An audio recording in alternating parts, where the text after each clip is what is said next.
Motrimis mama la capre, motrimis mama la capre. Previously on Let's get it on! We lost 13 men.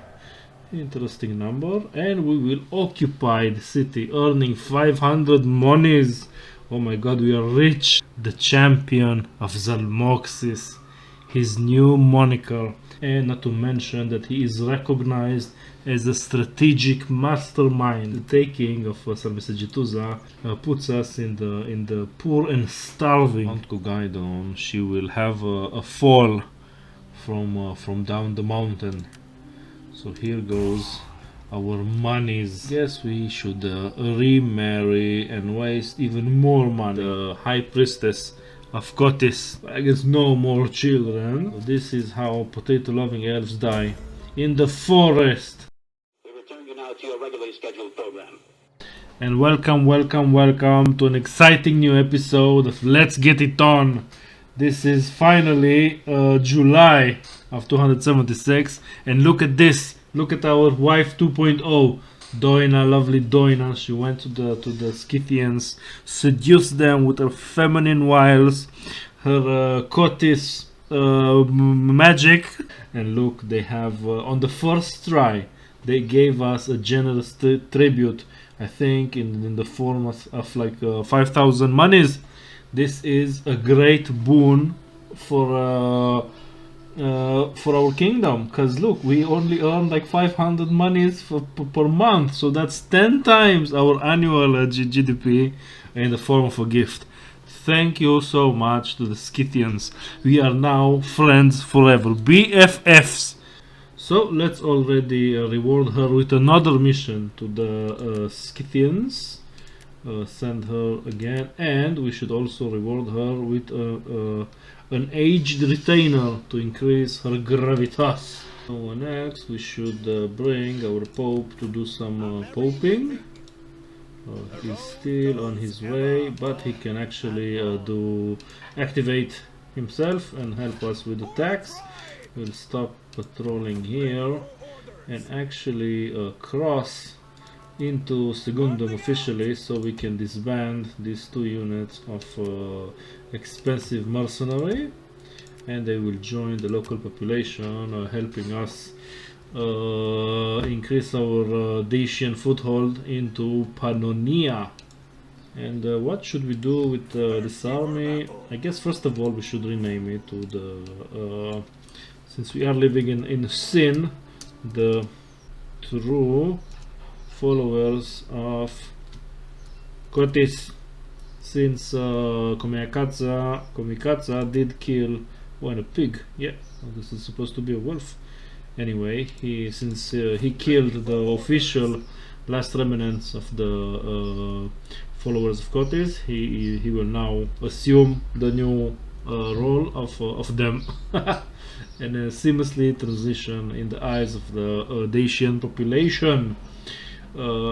I don't think we can actually afford a second army at the moment, so he will just be sent to rule from Pelendava, hopefully help there somehow until we can afford an army, and then we will see what kind of army will we take, if we'll start recording some more Xenoscum or an actual army from Malva, our capital.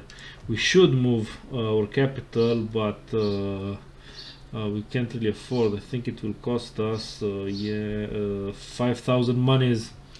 For now we have more pressing concerns, like cleaning up the remaining slums of a Segundum.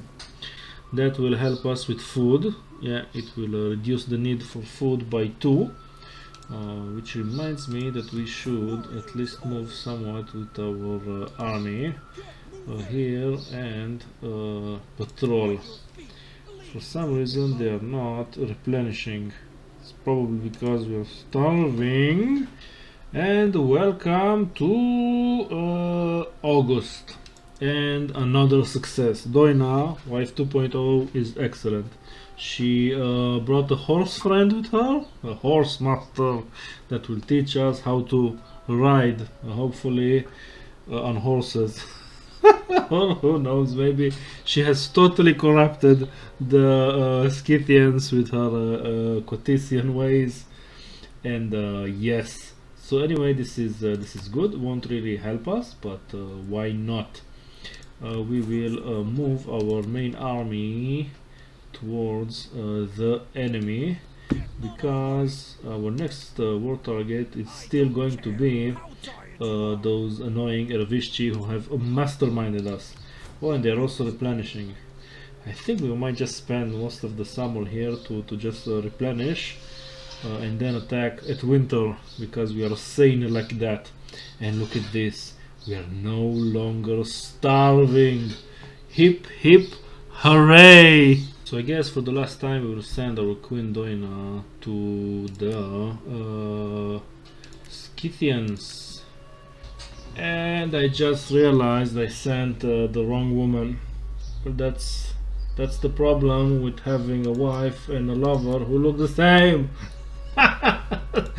So yeah, that was a waste of money. But Zalmoxis gives, Zalmoxis takes. After much deliberation on what to build in Sugundom, I reached the conclusion that we should invest in some kind of a temple, a sacred enclosure, and then we will most likely upgrade to a grove of Bendis to help bless the cows, since this region is somewhat struggling with agriculture. So yeah, and this will help with also sanitation and our own cultural influence, because Pannonia is not yet ours, and even when it will be ours, we still need the cultural influence. So yep, we are building a temple. And welcome to the next month. And riots at the capital. It seems that the rumors that we are planning to move the capital to Sarmisegetusa are not landing well in Malva.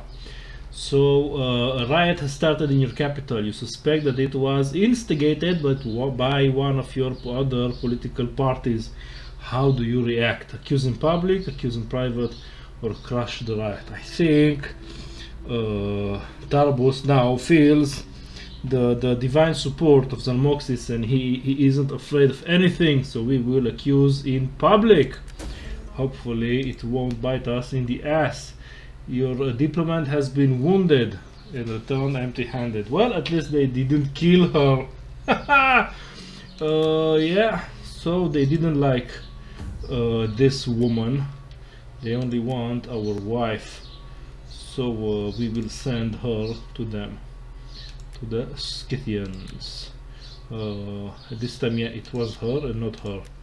Good. What else happened? We finished research, and Urpana, our champion, gained level 4. Well, I guess she's getting more quartermaster, so we will pay even less, because we are still poor. Nothing changed on that front.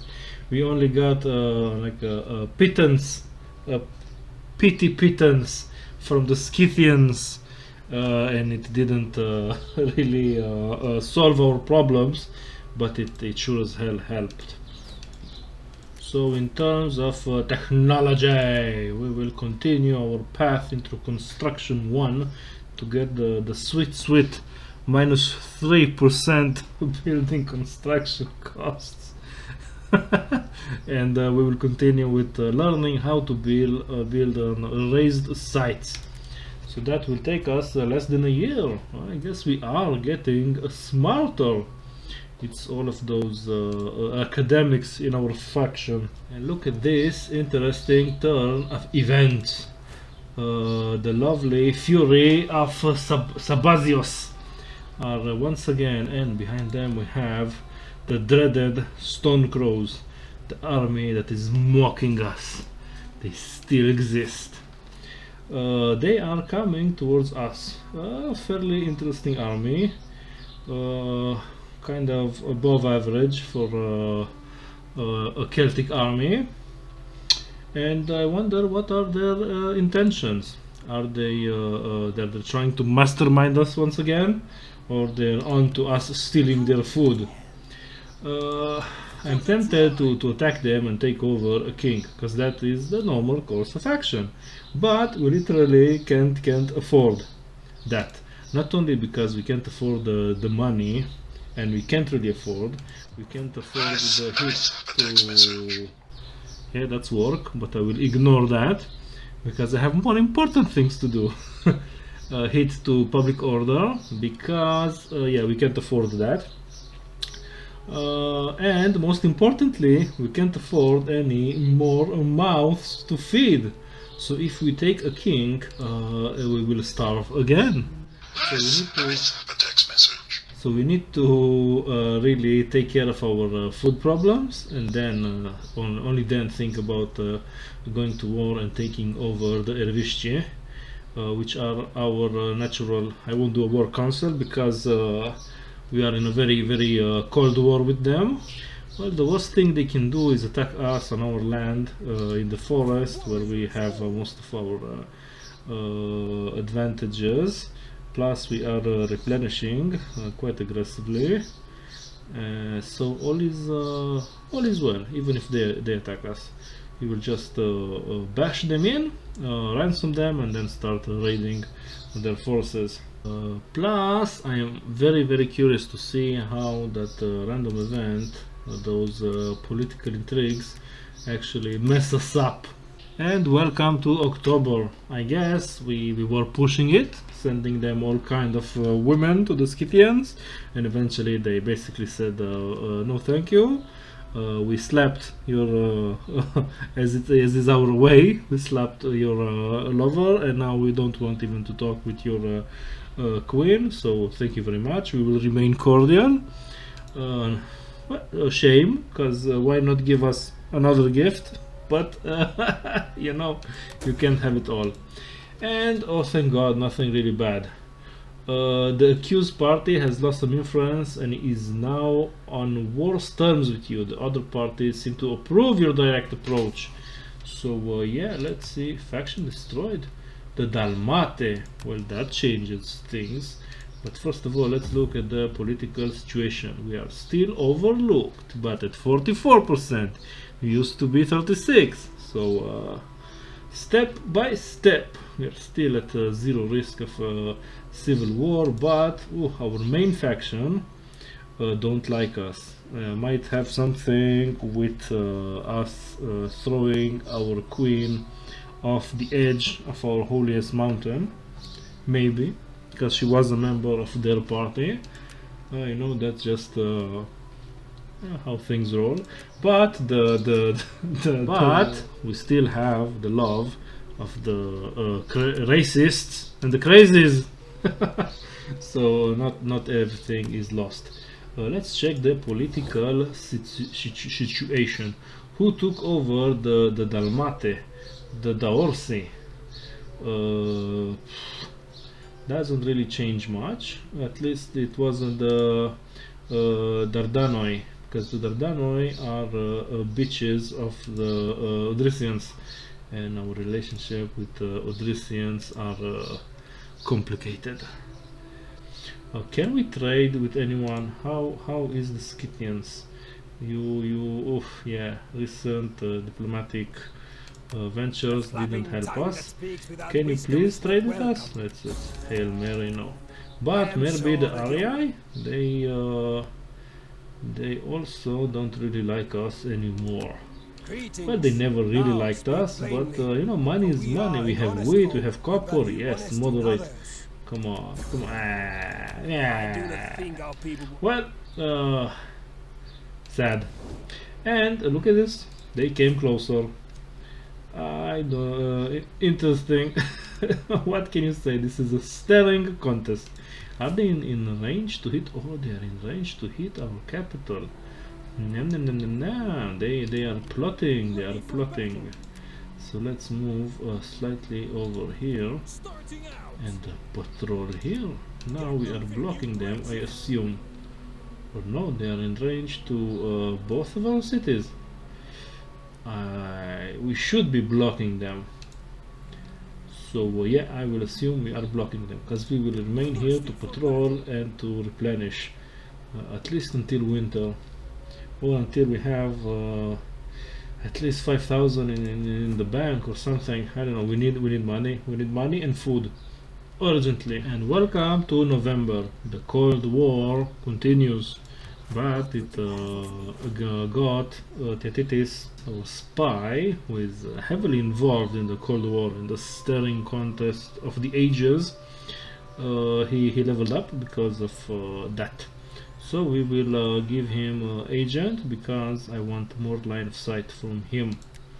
Hopefully we will stop using him as a bread thief and actually spy with him. Other than that, more good news. Pannonia became encouraged population. So the citizens of Sigundum are finally happy that we cleared the slums. So all is getting well. We are still losing tons of food here and there and everywhere.